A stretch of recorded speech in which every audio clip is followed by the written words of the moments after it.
বুটের ডাল রান্নার জন্য ব্যবহার করছি পেঁয়াজ, রসুন, জিরা, আদা বাটা, সঙ্গে কিছু কাঁচামরিচ, ডুমো ডুমো করে কিছু আলু কেটে নিয়েছি, পেঁয়াজ কুচি আর একটা বড় সাইজের আলু নিয়ে নিয়েছি।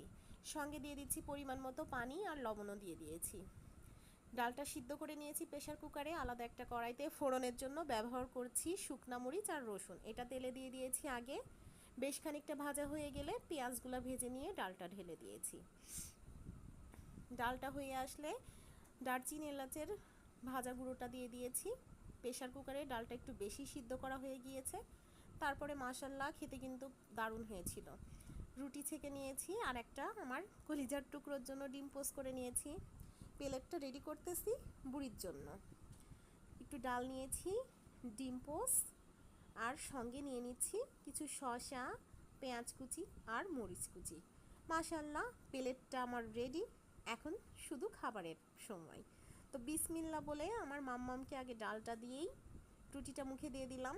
ও এমনিতেই ডালটা অনেক বেশি পছন্দ করে। তো রুটি আর ডালের কম্বিনেশন আমার মেয়ের সবসময়ই পছন্দ।